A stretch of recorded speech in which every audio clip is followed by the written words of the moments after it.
Hello there, people of the internet. My name is Jagero, and this is Dialogues with Jagero. Are we still saying Happy New Year? No.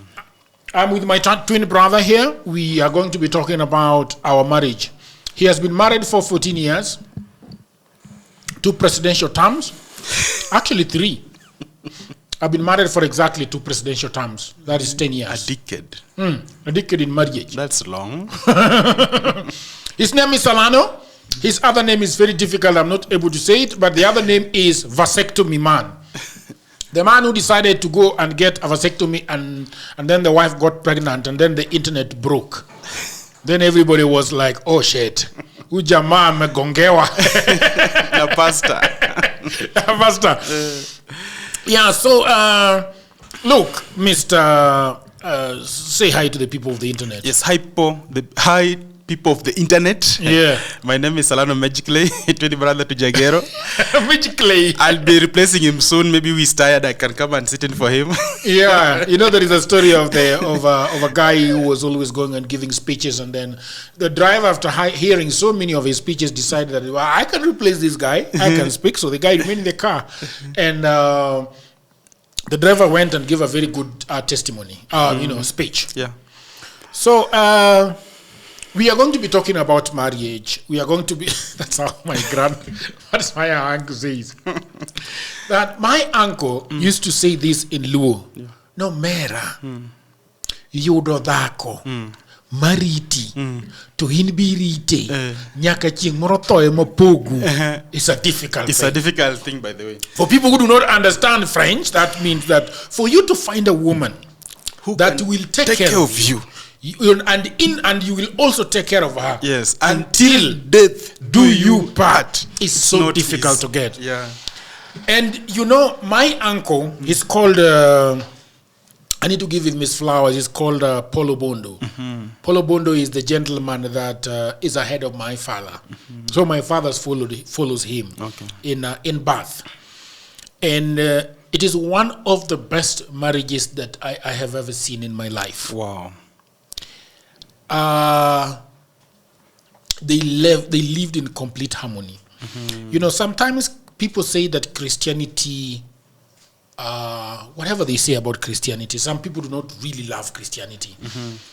But those who are Christians and they really loved each other, they also belong to an interdenominational fellowship called Lal Rock.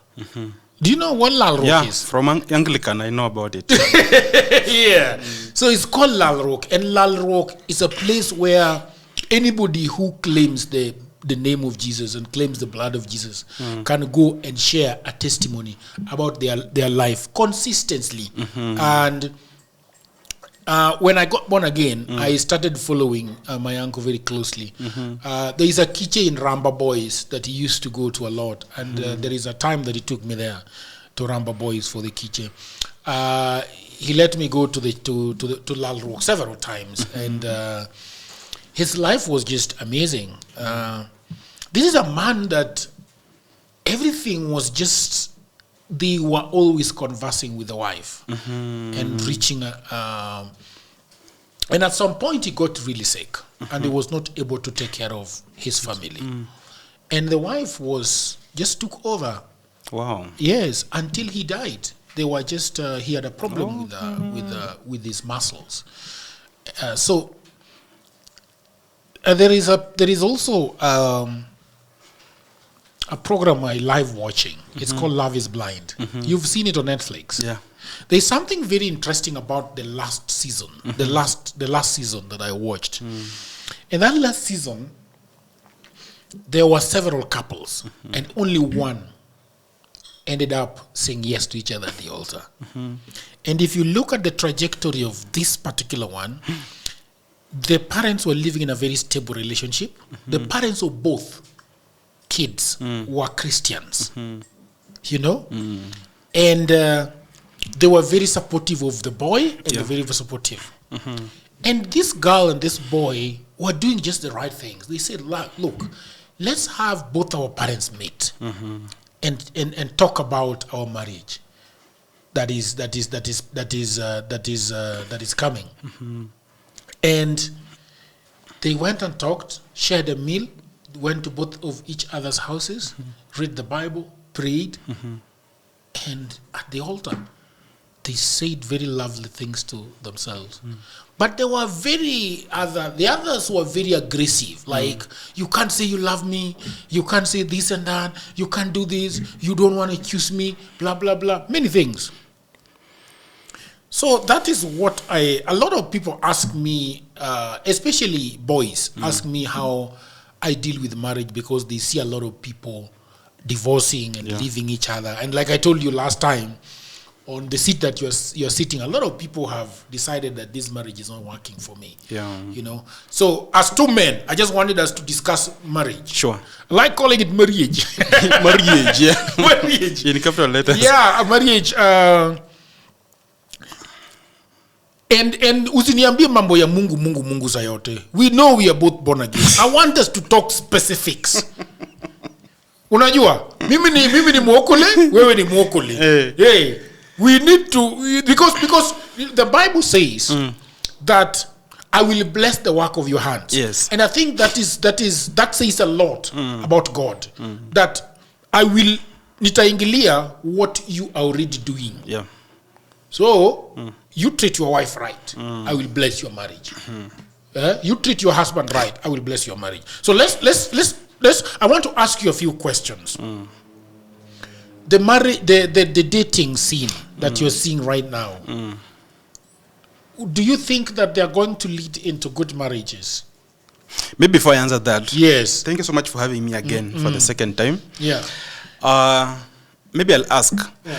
Did your uncle's marriage inspire you to have a good marriage? Because I know you have a good marriage. It did. It did. In a big way. Okay. It did in a big way, because my father did not live in harmony because of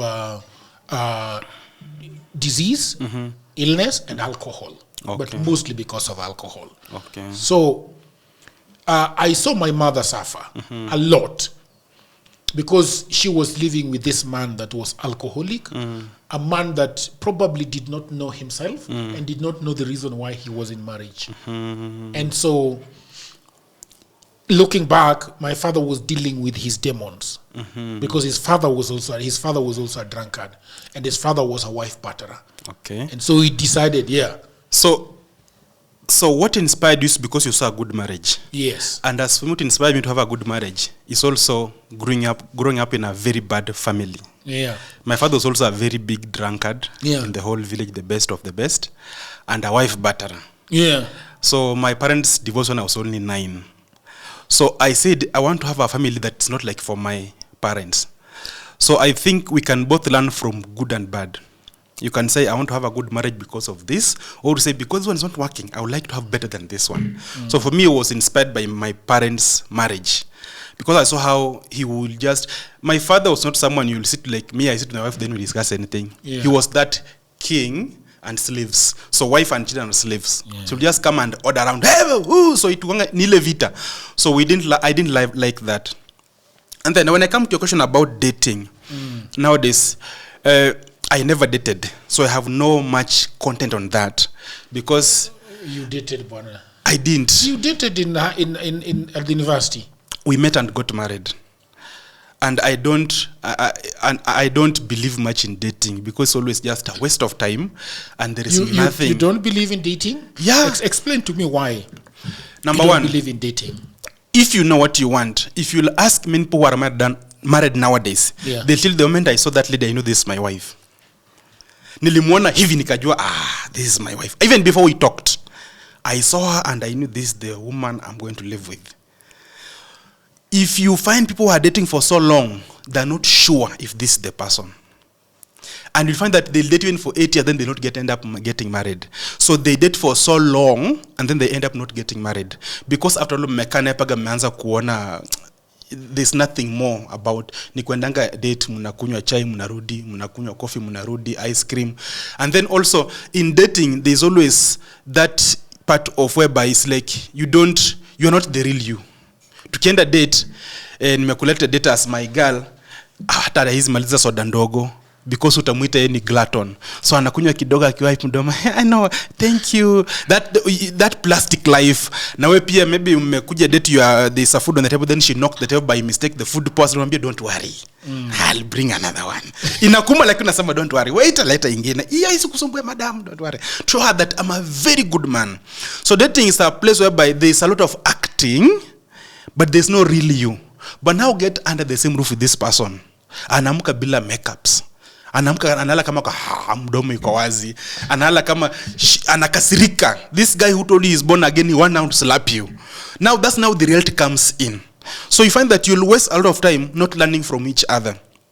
And even that is now you'll find that many people don't learn from each other. That's why many marriages are end up breaking. Because at kana we tukajuana. You'll even find a couple who broke it or who got divorced after even 50 years in marriage. Why? Tulioana, mimi nikaenda kazi Busia, ukaenda Nairobi. Tunakutananga weekend, we make babies. And then one day now we retire. Now we are in the house with you. Tunaanza kujuana sasa. Sikuwahi kujua hizo miaka zote 50. How many years have you been married? 50 years. Wow, 50th anniversary. There's a difference between being married for 50 years and being in marriage for 50 years. Unaweza kuwa mmeoana for 50 years but you married only for 2 years or 2 months. You have never known each other. So that period of knowing each other is very important. So the dating period should be as short as possible. If you want to date, what do you know about this person? Then also, before you get married, because marriage is being yoked together, ulisema nisiongea mambo Mungu, but I'll just bring this. No. You. I did not say you should throw it out of the window. No. I just say that we mix. Yeah, okay. Yeah, tusikue kama waganga. Yeah, exactly. Yes. So marriage is God's idea, not human idea. So for you to know what was in the mind of God before bringing up marriage, you can only run marriage after knowing why God brought the marriage idea on earth. If you don't know the reason behind it, you can't run a marriage. So you'll find that, like, for instance, like right now in Kenya, we have Churchill, who began the Churchill show. Right now, Churchill is not the funniest man in Kenya. But that idea of bringing stand-up comedy was his. We saw Eric Omondi coming up with the How Are You sometimes back. That show failed. Alitaka afanye kitu ambacho anafanya. You don't know what was in Churchill's mind when he began that show. You have dialogue with Jagero here. You are sure, I may look like you. I may talk faster like you. I may go and take this hair and plant here so that I may look like you. I may even have better cameras than yours. I may have more resources than yours and come up with a very good studio and say, this dialogue with Salano.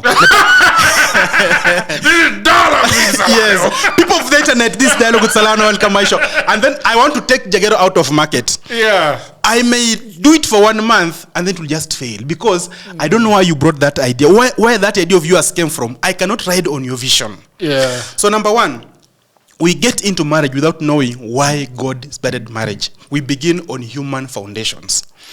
Being married means being yoked. And being yoked, I can put like, you see bulls that go to the farm they are put together. Yeah. So before you say, I want to yoke these bulls together, before that there's an assignment they have to do. There's an assignment that comes before the yoking. Okay. Either I have a farm I want to plow, so I have to yoke these cows.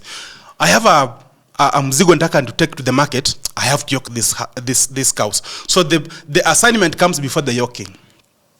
But for us, the yoking comes before the assignment. So we want to get married, we don't know why we're getting married. Why do you want to get married? Nimeka single for long. Why do you want to get married? I have sex. I want to have sex. Why do you want to get married? I want to make babies. And then you get in marriage with very wrong reasons. That's number one. That's why many marriages are failing. You find that you wanted to have sex. You have sex for the first 1 month. Say, hey, what is more about this marriage? What else? You wanted to have children. Okay, you have those kids.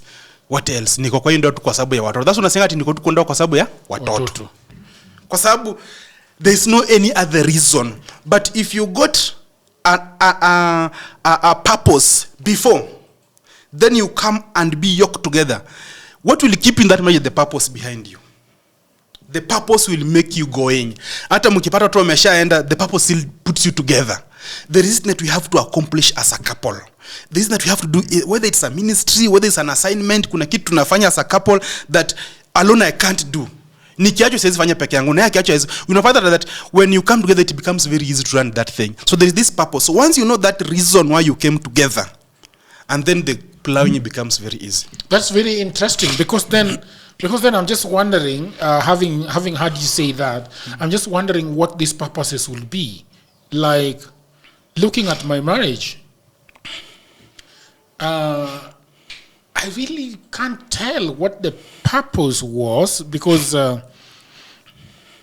we were having a purpose before marriage. We were having a thing together that we were doing in church. That is Poetry Spot, one of the largest Christian poetry events in Nairobi by far, for several years. Yeah. So that's what we were doing. But then let me circle back a little bit to the issue of dating, because hearing you talk, you do not completely say that we should not date. Yeah. But you're saying that the length should not and the be. reason Yeah. why we are dating should not be. So for you, how did it happen? Like, I tend to believe that there was a span of time, hata kama ilikuwa hours, because surely you cannot meet somebody today and marry them tomorrow. How exactly did yours play out? There's a couple we met, a very interesting story you were sharing. They're now married for 42 years. These couples met on Christmas Day, 25th. 27th akaenda kina mthani, 28th wakaoana.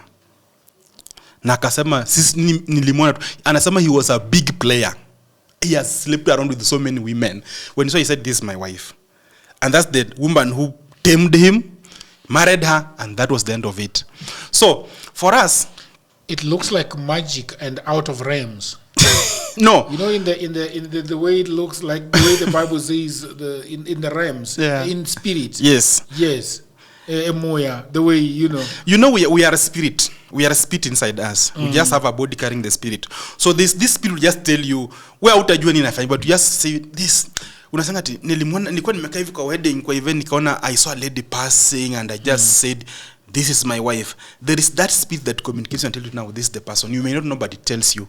So for us, when we met in campus the second week, actually I had not been in so many relationships or slept around with very many girls or what. I came in as a very good boy in campus. Also she came in as a very good girl. So she had a boyfriend, also had a girlfriend. Wale wa high school enda utarudi ukishamaliza kuju nioe nini those things. Shika earring enda na university ndio usisumbuliwe na wengine. So when we met, she told me that I'm not here to just date someone, I'll have to kulane and then we leave each other. I'll be seeing you in the streets of university. That's my ex again. I told her, neither do I want something like that. I want us, if it's either we don't start, or if you are starting, tuende tukiandanga hivyo. She said, okay, let us do it. So that same period, we said, what are you waiting for? How long was it before actually seeing?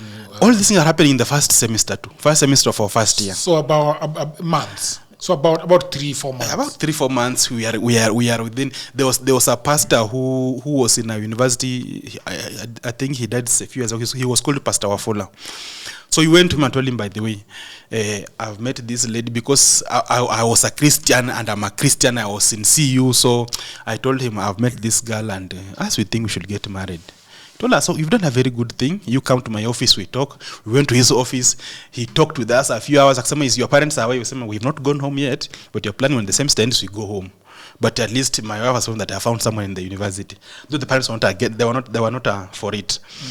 So he prayed over us, akadambia, okay, you mami have blessed you. If you wish you can start. Na tukama kwa university tukaenda tukakaa nje. So you got married without your parents giving the go ahead. Yeah, they not now tell us now you can now move in and go. But at the end of the semester is when I went to the home officially. And told them? Yes, and told them this is me. We have found each other. And we think we should be moving in together. And they were like, are you guys sure? Because you guys went to school to study. Hamukwenda kuoana. Tukasema we'll try our best. We'll not disappoint you. Then they had confidence in us. And they blessed us. Then we began living. But then they are very good people because they never asked me for anything that time. They knew I must do it depending on help. So after I've left university, I went now to the home, I think in 2019, took dowry and everything. So you guys combined your help together. But started living off your help. That's how we used to do our budget. Help yako imekuja ngapi? How much is yours? Okay, what do we need in this semester? We need this amount of maize. She used to come with the maize from the home, a lot of maize and a lot of omena. And then we will just buy maybe unga ya chapo up around na ngano in Njoro na siaga.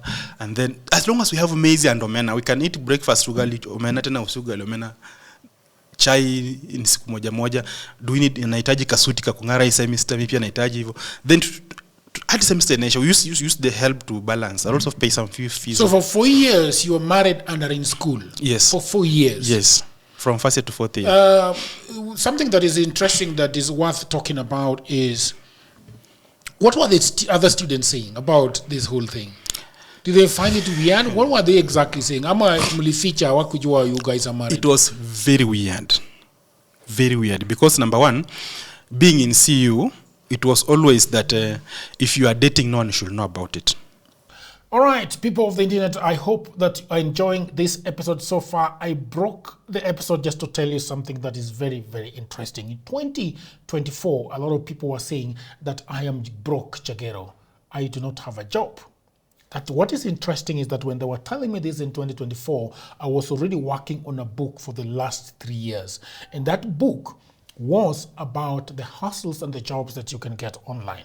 Now, what you need to know about me, Jagero, is that I have always traveling. I'm always doing this crazy, nice stuff. But I've never been employed since I left college. And I'm not saying that because I hate employment. I didn't get employment. But I have always worked. I've always earned money. I have worked for Americans, I've worked for Europeans, I've worked for Kenyan, I've worked for anybody literally on the face of the earth. And these are jobs that I've always gotten online, on LinkedIn, on other ways. So I've been very busy. In 2024, I wrote a book called The Digital Goldmine, 18 side hustles that you can take advantage of online. And a lot of people bought that book. Almost sometimes even 500 people in a month buying that book. And people have been saying, are there more jobs? Yes, there are more jobs. So in 2024, they are no longer 18 side hustles, but they are 25 side hustles because I have added other books.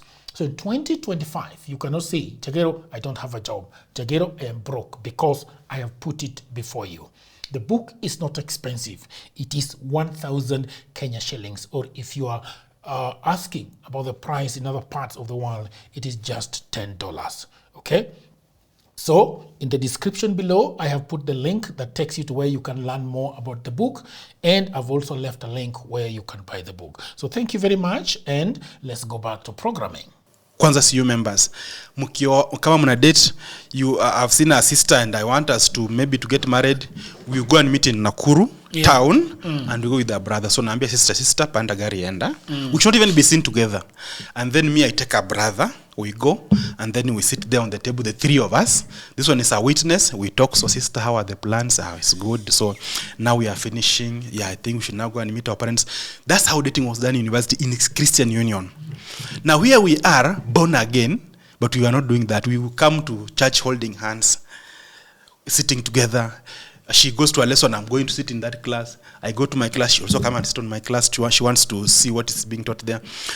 And then, now people began seeing us as sinners. I remember there's a day, there was a lady who came to speak about sex, love, and relationships in university. So, we went there because we love things about marriage relationship. We want to just to hear. So we went and sat there. So she said it's time for questions and answers. Just write a question, then throw it to us. People wrote questions about us.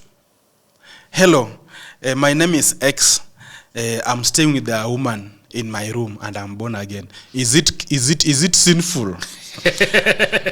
Hello, I fell in love with a woman. There are almost similar questions directing to us. You siku tutamani dunia ipasuke. The woman was like, first of all, I'll say you are stupid.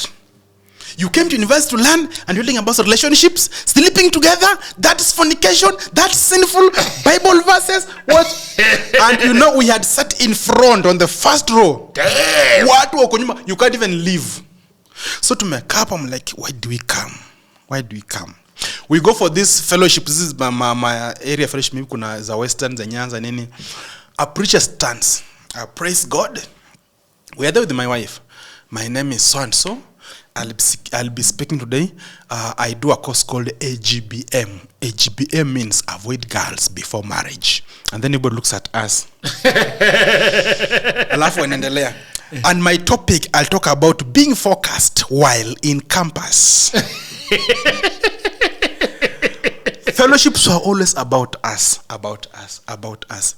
So they were like, this first year guy is confused. He's not even born again. He's not even, doesn't know what he's doing. He has lost focus. It came second year. They're still singing us together. Third year, bado tuko pamoja.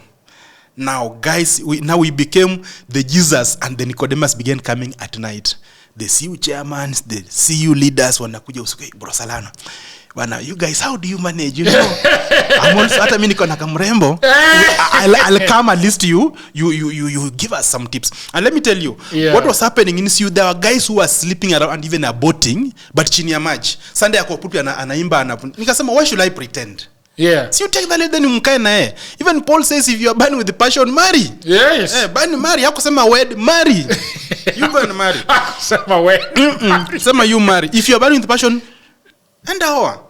So me, I said, I cannot. If I can't hold myself, let me marry. Then why is my marriage now becoming a problem to you? And then people are confusing. And then, by the way, I'll say that there is nothing like Christian marriage. That's where we go wrong. Okay. We have Christians in a marriage. There is no Christian marriage. It's not like Christian marriage. So there is Christians in a marriage. Christians in a marriage. Muslims in a marriage. There is no Muslim marriage. No, we have Indians in a marriage. Marriage is an institution. So explain a little bit more about that. Okay. Marriage is an institution. And as an institution has its own rules and regulations how to be in it. I was in Egerton University. While in Egerton, there was a regulation that when you are doing exams, you should not steal. If you are found stealing, you will be discontinued. Or if you do exams and get more than 7 Fs, you will be discontinued. You should not fail so much. They not care whether you are a born-again Christian. If you fail, you will be sent home. If you steal exams, you will be sent home. They not care whether you are a Luya or a Kikuyu or a Nandi, you will be sent home. Because that's the rule of the university. They not care whether you are a child of an MP or a child of a beggar from the village, they'll send you home. Because the rule of the institution is that you must stick to this, you must try not to get 7 Fs, you must try not to steal exams. Don't bring drugs in school. Those are the rules of the institution. So you'll find that someone who doesn't know God in that university gets A's. You who praise every day, you don't read, you get F's. There was a guy who came to preach to us, akatuambia that he was in a mission field for almost 2 weeks. Ako Uganda, akarudi sijui akaenda wapi Mandera, akapreach kabisa. Na hiyo wiki kuna exam inakuja. He was preaching, he came, akakuja that following hiyo usiku. Akasema, God, tomorrow I have an exam. And you know, and you have seen, I've been in the mission field. I've been saving souls. Souls who are perishing. I've been trying my best to bring souls together. God, you cannot let me fail here. Oh, yes. And my Father, I am opening my Bible right now. Talk to me. Then he opened the Bible. And where did his eyes go? Do not be fooled. God cannot be mocked. You shall reap what you sow. He was like, God, you are not fair. And I went to that exam room, I went blackout. Sikuona kitu and I got an F. So yes, you've gone to save souls, no problem. But what does the institution need you to do? To study, to pass. There's no shortcut there. Now, as Christians, tunasemanga as long as we are born again, our marriages will just work. So tumekaa tu hapo. That's why we are having Christians. That's why we are having Christians with the horrible marriages and heathens with the very good marriages. You find Indians, Christians in very horrible marriages, and these heathens doing very good in their marriages. You see a Muslim with his family, perfect. You see an Indian with his family, perfect. Hawajui Yesu, hawajui Mungu, hawaendani kanisani, but their marriage is well because they know these institutions has rules and regulations. Once we follow these institutions, the rules and regulations, our marriages will just succeed. But as we say, your wife tells you we need to pay rent. You are there, my Father will provide according to the riches in glory. I am the son of... Go and work, Bwana.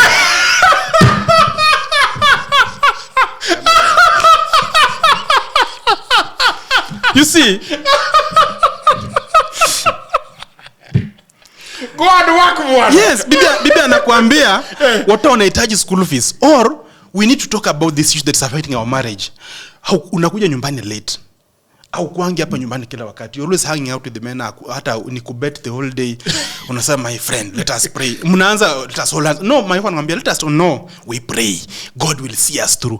God will not see you through, yet there are things you should be able to do as a man and as a wife, so that this institution can favor. This institution has its rules and regulations, and those who have understood it, they're just moving it, sailing it very smoothly, very smoothly. But for us Christians, we are born again. God will help us to have our marriage smooth. That's why we're seeing bishops are divorcing, pastors are divorcing, clergies are killing each other on the pulpits ndani ya kanisa. Ile ya panga ya kwa yes, wanakuja na kisha na kwa pulpit, and we are the church. So what are we missing? Okay, we have talked a little bit about dating. Let's go now to the issue of and there is this thing called white wedding that is happening in church. Yeah. When I was getting married, I went to my church. I've told this story several times. Yeah. And my church told me that I have to pay fees. I think 27,000 or 26,000 for them to give me the altar only. And then obviously there are other sasa ile ingine ya WhatsApp group ile kubwa. So I told my girlfriend then that hii mambo ni ngumu. Me, I can't afford all these things. It went to AG. We get married.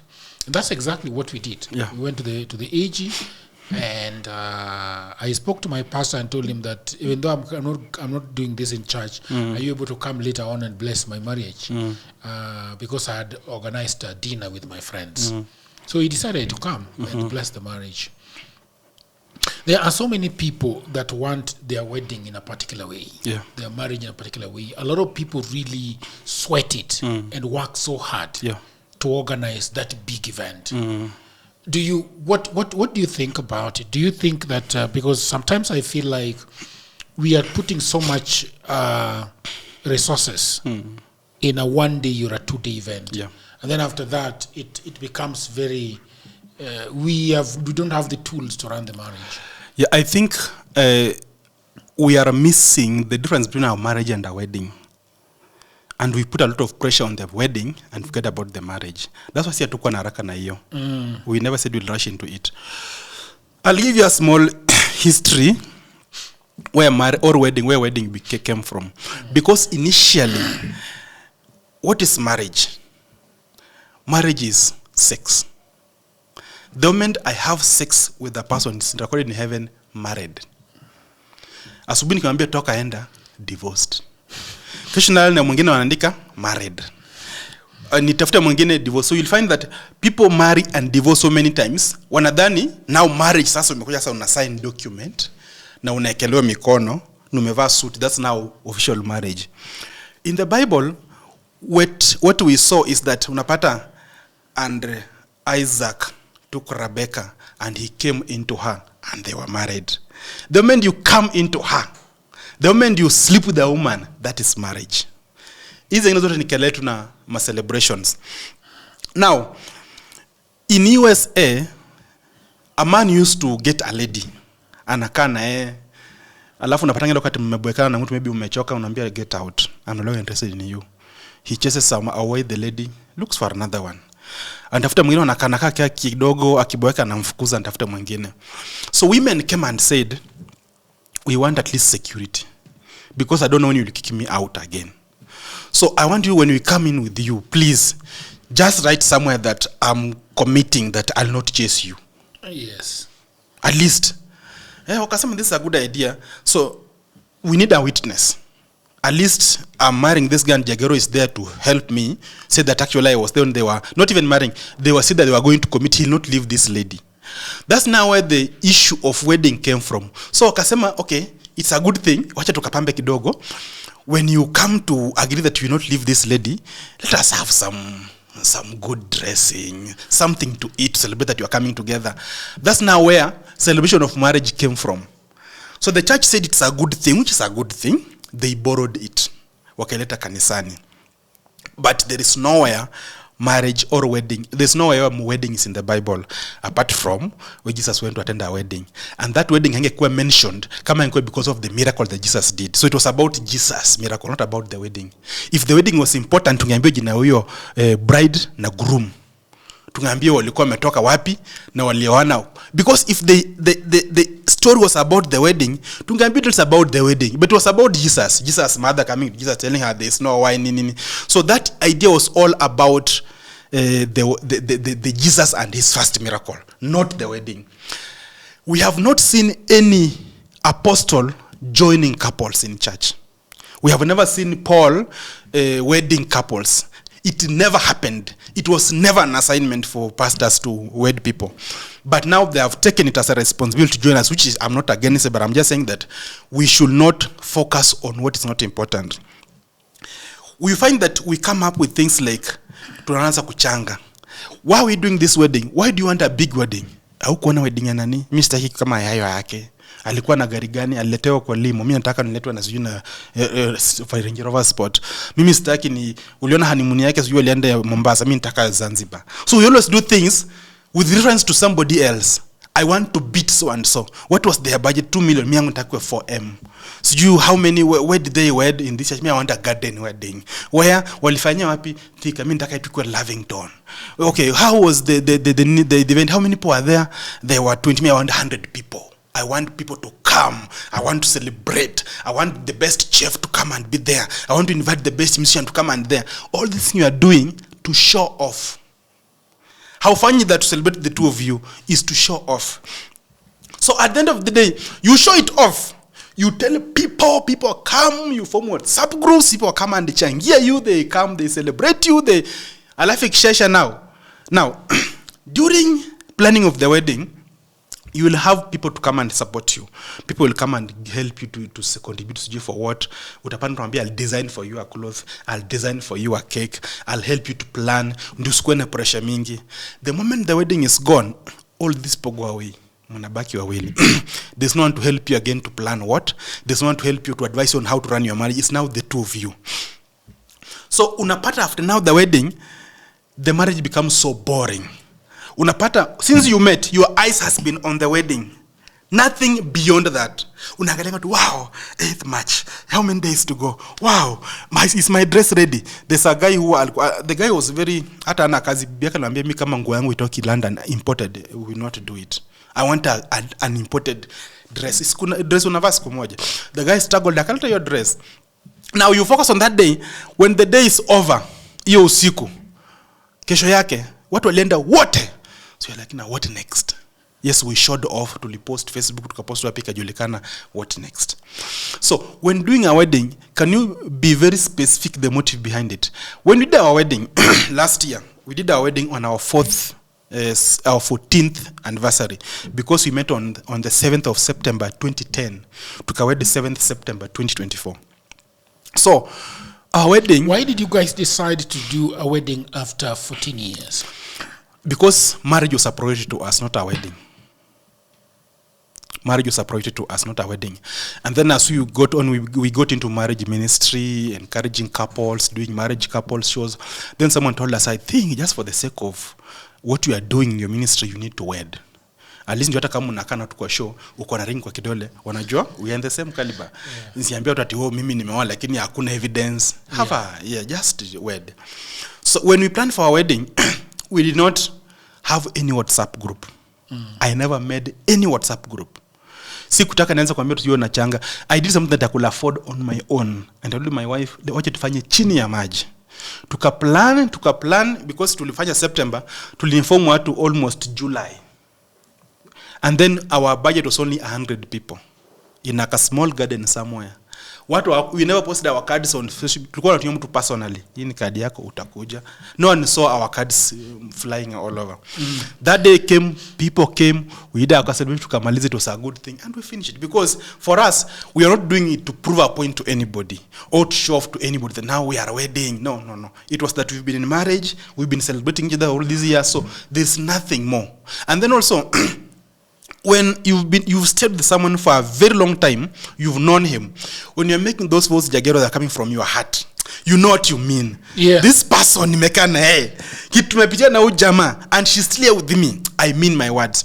But you medate mtu hata umjui unaanza I will commit to you. You are the first best thing that ever happened in my life. You are so kind. You are so romantic. Do you have evidence that she's kind and romantic? Ama ni zile dating ambazo kufanya pretend ndio unazita kama zile za jao ndio zile dating romantic.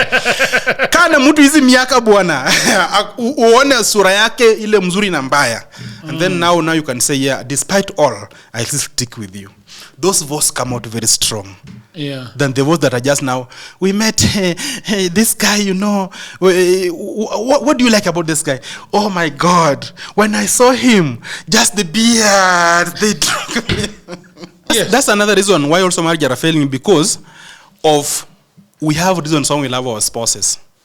Nikuuliza, why do you love your wife? Okay, what made you get attached to your wife? At ndiona zigwembe nikafollow to your madam. I saw the height, I saw the color. She was brown, she was slim. The moment you have reasons to love someone, then you don't love that person. You should not have a reason why you love your wife. Because if your reason is she's slim, the day she'll become fat, the reason goes away with that. That's very interesting. Yeah, if she was very fat, then you love that, then she becomes slim, ugonji mpige, you stop loving her because that's what attracted you to her. If I was very brown alafu nikachoma na mafuta uso ni kidogo ikachange ikakuwa black, you stop loving me. The moment we have reasons why we love our spouses, those reasons one day will go away. But if I just love you, you see, like Jesus never loved us because of anyone. While we were still yet in our sins, Christ died for us. Christ never waited for us to become better. How to improve our behaviors and that. He loved us without any reason. I don't say but I'll die for them. Despite them being in filthy, dirty sins, I still love them like that. So you should love your spouse without any reason. Why do you love your wife? I just love my wife. Why? I just love her. So if she grows dark, I'll still love her. If she becomes big, I'll still love her. If she becomes thin, I'll still love her because I have no reason of loving her. Very interesting. So kizipanga chini, number 1, tall. 2, dark. 3, handsome. 4, he has money from a good family. In-laws are good. Wait. These are things that are just passing away. Ubaki peke yako. Utabaki peke yako. Yeah. Okay. Let's get into marriage itself. Yeah. And how you've planned, because I hear people are really getting divorced because of lack of sex. Ama sex haibambi anymore. There is the other one of money. Pesa imepotea ama sasa uleti. You talked about in-laws and you talk about friends and talk about what are some of the things that you think that are would be very dangerous to start introducing into marriage once you get married? Yeah, last time I was here, I talked about relatives and in-laws, and people were really hard on me. Yeah, that people. Yeah, you saw the card. That I'm a very selfish man. I don't love my people. One day I'll also leave my wife and my kids because if I can leave them, I'm also leaving them. My friend, let me be clear. I did not say that abandon your relatives. I said support them from where they are. Mark a clear demarcation. We love our relatives so much. They come to visit us, but they are not part of our marriage. And by the way, people can be part of your marriage not just by coming to stay with you. There are many ways people can be part of your marriage. How? Number 1, I disagree with my wife. Instead of us sitting down and solving, she calls her mother. Mom, amenipiga. Mom, amenitusi. Mom, amefanya hivi na hivi na hivi. You know the mom is already part of your marriage. Kidogo she has called her brother. Do you know what this man has done to me? He has done this again. He's cheating on me. We are inviting them in our marriage. Then I'm called to their home. Or maybe even before we go to their home, then we come down, we calm down, we solve the issue. She has forgiven me. They'll never forgive me. Unafanyanga ni msichana wetu. The moment you've brought them in your marriage, you can bring them in virtually.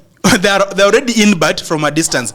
Anytime we have an issue, we call someone. Anytime we have a problem, we call our aunt. Anytime I have an issue, I call my brother. We made it for the last, now this is our 15th year.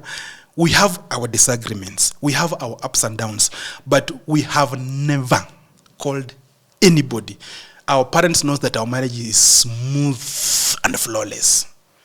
They know that our marriage is the best. Hatukosanangi, hatuwagombanangi, because we have never involved. My wife has never picked her phone and called her brother or her sister or her mother or her father. Hey, so Salana amenifanyia hivi. She has never done that. I have never taken my phone or even texted my sister that, hey, wife amenifanyia hivi na hivi. They know, si hatukosanangi, hatunanga shida. Let's remain like that. When we have our issues, we sit down, we discuss it, we finish there. How about if you are not able to discuss it between the two of you? How do you go out and start asking for help? I'm still saying again, family out. We have mentors. We have role models. We have people like best couple, people who are looking up to. Go to such people. Go to your pastor by the kuna issue imetokezea. I'm not saying that you can solve all your issues, the two of you. There are those that are beyond you. Involve someone who is very neutral and who will give you wisdom advice, godly advice, or advice that will help you. Hata kama si pastor, hata kama ni profession, go to a counselor who will give you advice that will help you. Alafu akishatoka hapo hivyo, hana reason ya kudiscuss marriage yenu. But also see to any pastor, because we had a pastor in a church somewhere. This pastor will discuss every couple's marriage to every other couple. Anakuambia, hey, Jagero, unajua Salano? Hey, usionenge hivyo. Au ndoa yao ni shida. Walishinda kwangu the whole of jana usiku. Tulitoka we parted with karibu sana ya usiku. Salano anaongea, bibi yake anaongea. Huyo anaongea, huyo anarusha. And this a pastor. So also know who to share your issues with. So as we are very sensitive when it comes to marriage on who we share with. And then number 2, when someone says that finances can make them divorce or things like umesema mtu a provide nini, kunile mtu a provide kwa sababu ako na pesa lakini ha provide, na kuna ambaye mtu hana uwezo wa provide. If you guys didn't have, as I nilianza na kusema that you must have a purpose before the yoking. If you have a purpose, mshajua purpose before the yoking, even if there is no money, the purpose will hold you. Even if there is no provision, the purpose will hold you. Utasamanga, no, I see a big picture of this marriage. But if it was money that attracted you, so I'll go back again, it is the foundation of your marriage that matters a lot. How did you begin? Wewe uliona bwana ya mtu, ukajua vizuri, this is a married man, anakukatia, unasema yes, unakubali. And then there's a wife somewhere crying every night. Mzee ameanza ku reduce resources kwa sababu ameanza kugawa huko. The kids now ameanza kukosa shule kwa sababu wewe unakula huko pesa. The wife is crying every day praying, and then there you are saying that you are a second wife. Wife number 2. And then at the end of the day, marriage na unasema ndoa yangu inasumbuka. You got into someone's marriage. You got ulivunja ndio ukaingia. So your foundation was very wrong. Your foundation was very wrong. I believe every man or every woman has her own man. And then also, as I talk about those foundations, wrong foundations will never lead to a good marriage. However, mwanze, unasema ulimuona na gari, alafu kamuona na pesa, then that's now what pull you to that person. The man will just do kidogo pesa. How many couples broke up during COVID? Many. I've never understood why. Now, the reason why is, ile nilikuambia pale nyuma kwamba, that people have never been together to know each other. We've never stayed together with you in Jagero in the house to know each other. It's always about, hi, morning job. So we've been married for 10 years, but we are married for maybe 1 month. Haya, wakasema kaa na mama yako. Lockdown, no going to work. Kaa kwako. Hakuna kutembea. Mzee alikuwa anarudi from job saa 2 ya usiku. Sasa hiyo ako nyuma 24/7. Unaanza kudiscover, Jagero anaonga na mapua kubwa. I don't like this big nose. This guy, look at his face. This Pana joma. I don't know, it's just a joke. Una mapua kubwa. Unaamka, the wife is just looking at your head. You are like, what is it? Anaangalia, amekasirika tu. Ndio ameanza kudiscover, this is not the person I married. Unasikia, so and so alikata ukichwa nani, the wife sijui alikata mkono, sijui bibi amedunga mwingine kisu. There were many killings happening in COVID, sijui watu wanapelekana kwa polisi, cases are here and there. The reason is because people never knew each other before. Now COVID brought them together, and by the during COVID, most marriages thrived while others were dying. Like for us, that was our best season in the house. I was also looking for time. I'll always be home kila wakati. Hasa tukapata hasa tuko kwa nyumba 24/7. That's why our baby even came, the third number 3 came through that. Despite having, if I'm planning for 5 years, the third year, akashika ball kwa hiyo COVID. So I'll say that your foundation, how it was, why jiulize, why did I marry this person? Especially for ladies, why did I marry this man? Because me, I'll tell you, when my wife saw me, the first time she saw me in my room, she had come to visit her friends. There were 4 ladies. One of the ladies had come to visit his cousin who was my roommate. So akasema tuesikotiane because walikuwa wamesema we want to be 4 ladies who tusiaikatiwa na mtu. So we'll be walking in gangs. Tutambianga in gangs. Tukienda kwa room ya men tunaenda kama 4 ndio tusikatiwe. So don't be found in men's hostel alone.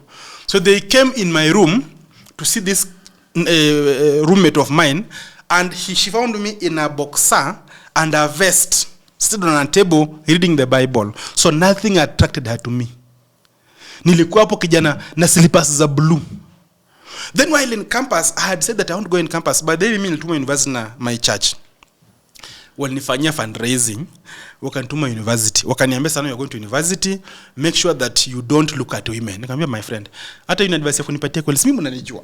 You guys know me. I've been a good boy here, youth leader. Why are you giving all this advice? I don't need them. I know myself. So when I went to university, I was having very big shirts with very baggy trousers, with blue slippers, with no bag. I used to carry books in my hand. Ndio mtu asiai nikatia because they should not see anything good in me. So I go to class kama nikijana mluya ametoka village, hata ajipaki mafuta akotoa hapa nuka jasho kwa class yeni kusoma. So there was nothing that she got attracted to me. And I said, nilimwona nikasema, wow, this guy looks. So there was nothing. So the foundation of your marriage matters a lot. When you have no purpose, money will reduce, you will go. Sijui nitafanyika, but you'll see couples who have stayed together despite all those seasons. Couples who understand each other wako na foundation mzuri, watasema seasons come and seasons go. No season stays forever. There are ups and there are downs. They have understood all that. So that is the foundation that matters a lot on how you run your marriage. When relatives want to come to your house, yes, and live, what is the because first of all, what do you think happens when you allow relatives to come into your house? If there are my sisters who are coming to my house, number one, my wife is an intruder. This is a lady who has come to eat our brother's wealth. This is a lady who has come to bring division in our family. This is a lady who has made our brother, she no longer calls us as used to call oftenly. This is a woman who has come to ensure that the money our brother used to send home has reduced. So they are coming in to fight this intruder. So there is no day you'll find out that the sisters are very happy with your wife. Sister-in-law. If you find that happens, it's always very few homes. But sisters will always come in as mnakutana kwa fridge. Hii ni fridge ya brother yangu. So I can pick anything I want. It's my brother's house. But it's my house. No, it's not your house. It's my brother's house. So if a couple ni kama, okay, yeah, they're right. It's their brother's house. Bibi pia ataka kufight sana. So you'll find that most wives will try to retract. And those who are very hard watasema ground yao waseme, this is my house. Na sitakubali ukae hapa. Vita ishaanza sasa. Now another third party will come in. Another fourth party. Mama ataitwa. Nani ataitwa? Ishaanza kuwa corrosion. There's now a lot of issues coming in. What you should know, number one, is that when my wife came to stay with me, she is a stranger in that family. She only knows me. There are times my wife will be wrong. There are times my wife will be right. Even if she's wrong and she's brought before those family members, I should defend her before them. Niambia my friend, this is my wife and what she did was very right. Na nisipate tena siku moja unaongelesha bibi yangu hivyo. Tukishana kwa bed niambia my wife, my day, you did wrong. When you go to bed na my wife, that was wrong. You did not do well. You see, you talked to my mother badly and my sister. Try to reduce that. But where they are, let them know that you are standing by this woman. My mother was being beaten by our aunties. Physical beating. Really? Yes. She was being beaten by our aunties. That time my father he was always away, working. So these women used to come and beat her. Now, whom should she run to? Alioleka mbali. There's no relative around, there's no one. Hata his toka ende. I'm told that, I told you were born very many, almost 18, but out of those, 6 times were twins. So I'm told that the twins I was following, it was this just wrangles tu, sijui shosha amekuja, vita ziko jikoni nini, then viazi katoka kwa meki kamwekea, watoto wakachomeka, the twins wakachomeka kidogo kwenda usini nini, they died. Family issues too. So unapata, now there is no one to defend this thing. That's why I always say that when you get married as a man, try as much as possible, toka kwa hiyo boma. Toka. Sio nyumba ya mama ndio hii, yako ndio hii hapa, ya sister yako nani wako hapo. Mnaamka asubuhi, maybe mnapika chai kwa mama, ama mnaamka asubuhi unaamka unayon, mama wako hapo, sister wako hapo. There should not be that closeness. Wanasema a man and his wife shall join and be together. You should leave your father and your mother. Inafaa mtoke muende. Hata kama ni kwenda kurent nyumba town, endeni. Ama kama ni kwenda kujenga mbali, just know that you are very distant from this family. They are your family, but if you are ready to build your marriage, songa tu kando. Wacha atakuwa anatumia cafe kuja kukuona. They spend to come and see you. Also don't make your door so much open. I'm saying that by the way, Jagero, I'm not saying that I'm so very immune to relatives. I stay with the people. They come once in a while. Mtu anakuja nakaa kidogo anaenda, but I don't allow them into my marriage. But then when they come to stay, do you discuss when they come to stay, do you discuss how long they are supposed to stay? No, I don't do that. But I always know you amekuja tu kupita. Najuanga, because I know maybe you are doing something, you're just coming to pass and go. You cannot now come with your bags. You've come now to pitch attention in my house. Or if you have to do that, you'll have to be under me, under my rules. You don't come there with your own ways of doing things in my house. It doesn't work that way. And then I ensure that during that period, my wife has supreme power to rule that house. So whatever my wife says is right. Whatever she speaks is my words. Alafu me spend it to that unajua tulienda huko bibi yake alikuwa anatuambia hivi na hivi na hivi. I don't like those things. I don't like. Bibi yake alituongelesha mbaya. That's already invited. So but let's do this fanyike. Wacha tu ifanyike nje. Unakuja Nairobi for how long? I'll be there for like 6 months. Can you get you a bed sitter somewhere? Yes, sawa. Let us get you a bed sitter. We pay for you. Ufanye shughuli zako hapo. Respect will remain. Unamsupport from somewhere else. What do you need? Nimpata kala nyumba lakini unataka mattress, we have a mattress here, we have a gas here that you're using, we have a sufuria here. Anything support, ka shopping kidogo, anza life. Akulenge polepele vitu zake as we support her. We are supporting her fully but not bring her into our marriage. We are supporting you fully but not into our marriage. So that boundary should be very, very clear. Very, very clear. How do you guys deal with the economics of the house? Do you guys have one bank account? What happens? Like for us, my wife and I have been open on finances for a long time, such that all our pins are one. All your pins? Yeah. What does that mean? Ni moja tu. Pin ya mpesa yangu na yake ni same. Buddha. Pin yako? My M-Pesa pin and her M-Pesa pin is one. That one began when we were in Silicon Campus. So anytime we lose our phone, we always just use that same pin. It's the same pin on ATM, the same pin on so many things. Our phone patterns for opening is the same for all of us. So that's how open we have been. So that nikiface na nataka kulipa kitu.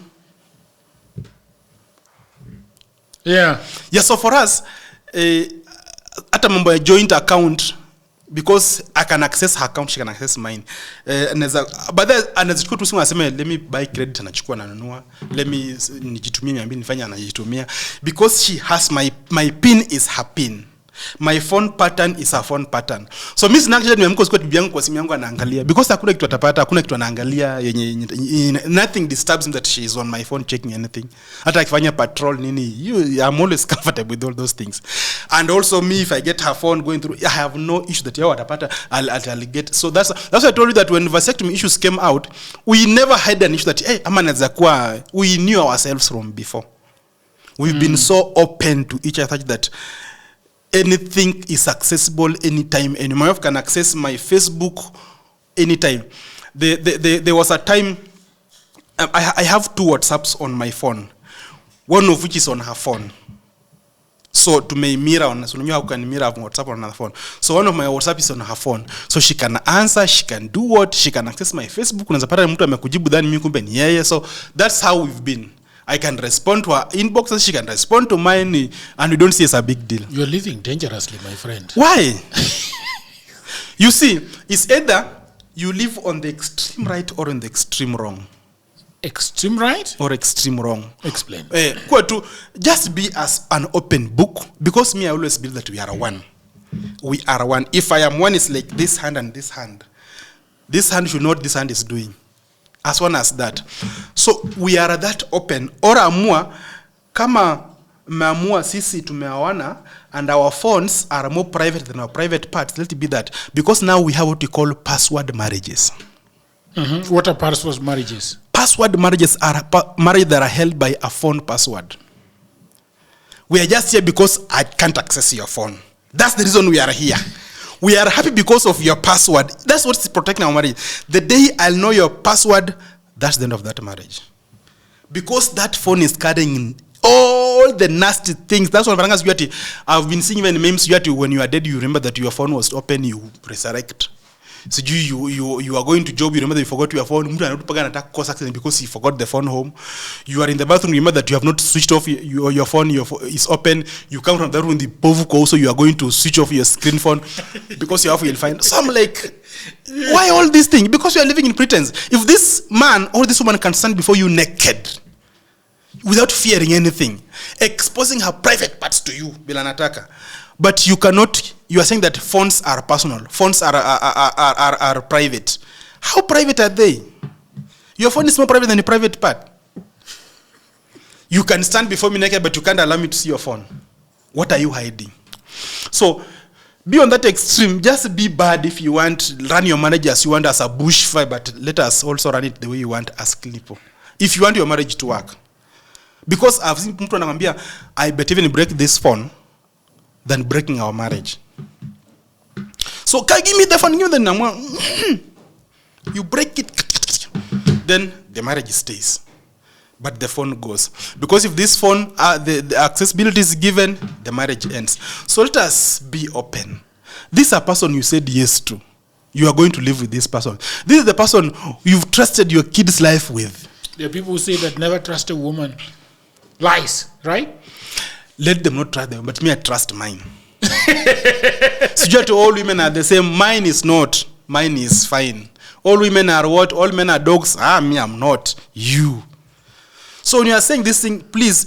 And then also, what I'm seeing is that we have two types of people. Jagero, when it comes to, when we talk about in marriage context, we have marriage-oriented people and people who are not marriage-oriented.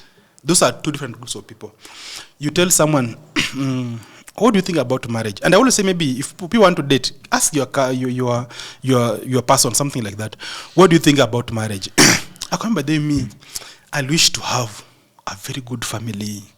I'm seeing myself with some 2 kids and my wife. We are somewhere enjoying life, and I'm running around with my babies, and I'm on a boat. This is someone who is marriage oriented. Those who tell you, marriage. we just try. You see the world we are living in, marriages don't work. Marriages, these sons of Pharaoh and these daughters of Jezebel, the moment you've already marked men as sons of Pharaoh, and you've already marked all women as daughters of Jezebel, then you want God to give you a good woman, and all of them are daughters of Jezebel. You'll only pick a daughter of Jezebel for yourself. If all men are sons of Pharaoh, you'll also pick a son of Pharaoh for yourself. You cannot be talking about men being dogs and then you want yours to be different. So we make. You see, in the book of Genesis chapter 2, we have the story of God forming man. Then chapter 3, he created man. Forming, it was like meditation. Wanasemanga insia ulikuwa nasema ati 2 stories of creation malizitanga nini. But in the reality is that the first part of the Bible, God hakuunda bwanadamu, alimform in his mind. It's like, I want to have a show called Dialogue with Jagero. So this show, I want us to be, it won't be a bench sitting na maswali, we'll have a podcast, mmoja amekaa kwa mwingine huko, and then I'll want to be on a round table, and then I'll want to be in a very posh place somewhere Karen hivi, staki na kibere penye watu wataona ina maana. I'll try to be somewhere good, and I'll look for guys who knows what editing is. That's now forming it, and then now you come and actualize it. Now you say, now wow, now nimepata pesa, nilikuwa nataka meza round, exactly this is the table I wanted, nilikuwa nataka, yeah, this is what I was looking for. You already have it in mind, so hata ukienda kwa soko, you know what you're looking for. So anything that you form, you have formed dogs in your face as men. You'll only land one dog. You have formed, number one, that marriage is just we try. Many people are getting in marriage nowadays because with the 2 legs. Tunajaribu tu. 1 leg in marriage, another one outside. Mimi akiniletea kichwa, I go. But we have people are saying in marriage, me, I'm getting in. Kaende. There's nowhere I am going. We are told about the Germans who used to go to war. Na tamaenda kwa war, they'll destroy all bridges. Nyuma yao wanachoma kabisa, wanasema tunaenda. It's either we win or we die there. There's no coming back home, running away. So it's either you go, you win, you conquer and take over, or you go and die. So that those who say, like as you said, we are getting into this thing and we are going. The boat has left, no going back. Whatever comes, akasirike, bwana, there's no divorcing here. You will get angry, we take a break, we come back again. Where did we continue from there? So it doesn't mean that us we don't have issues. We have them, but we said we will not be going anywhere. Yeah. Let's talk about the last thing. Watu walisema huyo jamaa kuna nguvu sana. Huyo jamaa anasema yake ni kila siku. Walisema uko na nguvu. Hata mtu akauliza kwani sex ni food? What do you think is the best way of dealing with sex in marriage? Wewe ulisema yako ni daily. Yeah. Sex is food. Food for marriage. Sex is food for marriage. Explain. Yes. Sex is food and it's food for marriage. So kwani sex ni food? Yeah, sex ni food. Sex food for marriage.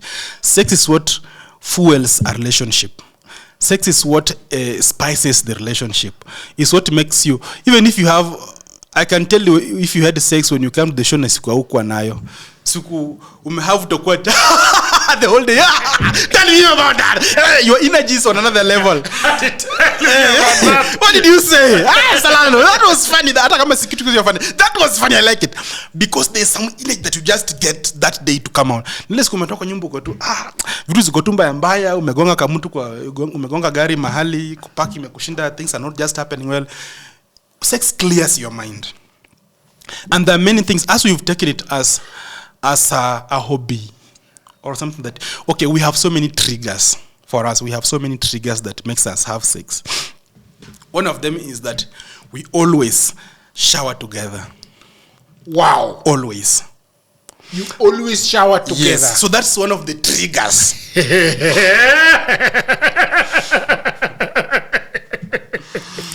So, yes, we may not have sex during the shower, but it has just ignited something. Anakwambia uko happy, inafaa tuoge. Okay, I'm coming. Bado niko njiani. Hujafika, we have to shower, you know. She's waiting for me to shower. So it has become like a tradition. So that's one of the triggers that we have. Number 2, in our house, we have nothing like a night dress. We sleep naked. Since we got married. And just sleeping like that, I find sleeping naked very difficult because my balls are all over the place. I'm telling you. Yeah. Let me tell you one thing. I want my balls to be domesticated. There's a time we were staying in Eldoret, and we were sleeping in our bed sitter. It has been other since campus sleeping naked like that. And in fact, if someone comes to bed in a panty, nakanga very weird. Najuanga either kwa period something, but it becomes very weird. Someone is ama mtu akwa boxer. You will ask what's wrong. Hata kama to have sex, but what's wrong? Why are you in your nini? Toa alafu tunalala. Hata kama tufanyi but tunalala. Go ahead, I cut so when you were in Eldoret, these thugs came and attacked our house. So they found us naked, and they began laughing.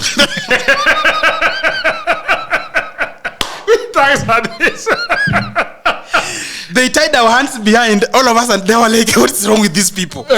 Tulipata kama ndo memaliza but sio tulipata kama tumemaliza. That's how we always sleep. Like that. So for us, that's one of the triggers. You talked about the showering together, then sleeping naked. Sleeping naked. Another thing is that we have what we call passion hug. This passion hug. After tushamaliza siku kila kitu, we just sit naked, then she sits on me, and then we just hug. Oh, for like hug. Doing nothing, not saying anything. You just hug without clothes, without anything, just holding each other for like 10 to 15. Pogo scare that thing imeanza kusimama pole pole, and you are holding like that. So that's also another trigger. So you'll find that, and then another one is also shaving each other's private parts. Ooh. What is it? What is it? Shaving each other's private. Yes. Ooh. I don't remember the last time I shaved myself. Oh. Damn. Yeah. I don't. Because you see, the moment I get bushy, it's her problem. The moment she gets bushy is my problem. Why am I bushy and you are here? It's not my problem. So it's Sanami, but they know you have to shave today. So that moment of just shaving and holding and touching the ridges of Kameno and Magoro, going through the the river between, that shaving experience alone is another trigger. So we have those triggers that will always just, you see, so maybe people found it that my thing was somehow abnormal because having sex every day, just come on, let us have today. And then us, you'll find that even now, you see, there's already a message on the screen. We are always in communication throughout. Anatumanga messages natuma together. Messages ya nini? We just talk about anything. Ampata ka video TikTok ananitumia, we laugh about it. She does this, anything good. How are you? How is the show? How is the Jagero? Umefika? Anasemaje? And the first thing nilifika hapa nilimwambia by then tumevaa same top. Kwani tuliambiana? She was like, "What? Amevaa white." And with a touch of kitenge, how comes? Yani anything is small that we just see, we talk about it. So we keep on talking and saying anything. So tunaweza talk kwa nyumba tutachat paga nifike pia naenda. Same. Unless she's held up, but we'll be. You don't get bored of each other, bro. Now that's what make us not to be bored about each other. Because that talking for us has been like a remedy, something like a food to us. That's just talking. But then we have never got, and my wife can talk.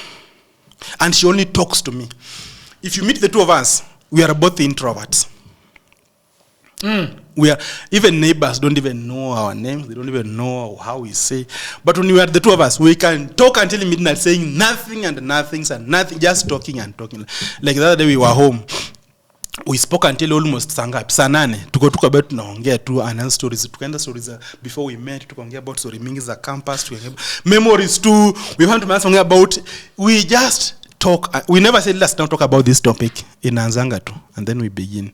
So paka naambia mbadhi ukipata kani kwa laptop usiniongeleshange. So she can just come, "Hey, unajuanga nani?" Na ameanza tu hapo. She'll be there for another 10 minutes. So I'm like, "Hey, I was doing something." Oh, sorry. So she knows when I need to talk, when we don't. And also I have learned to give her, that's the more she talks, she talks more to me because I always give her an ear. I remember, I have something, can we talk? Akisema hivyo seriously, nafunika hapo alafu naambia, "Okay, what is it?" Aongee tumaliza. Alafu a woman doesn't need your replies or your contribution. She just needs your ears. Just your interest. Wow, that was good. Hata kama si haikuwa mzuri. That's great. So what happened? Mwenikaje tu leo hadi amwambia, "Oh, that was nice. Thank you for sikuwa nimejua." Mimi pia wewe huku unajua. It's news to her. Sio anakutumia video TikTok anambia, "Hiyo nilikuwa nishaona." Mwambia, this nice. What is it?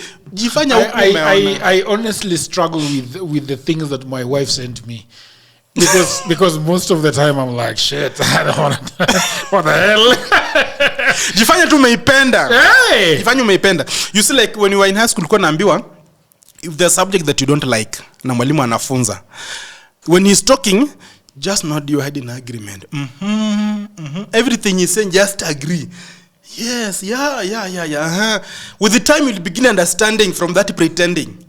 So you took unaelewa, with the time now understanding will start coming in. So just begin assuming, listening to her, even if it's not making sense, yes, appreciate. Yeah, it's nice. With the time, whatever she's saying now begin making sense to you. Yeah. Hey, thank you very much, Mr. Salano. That was amazing. Yeah. I love the last part of it, the triggers. The triggers. Triggers are very good. The triggers are amazing, man. Very good thing. Yeah, they trigger you. So when I say that we will have sex every day, it won't be hard.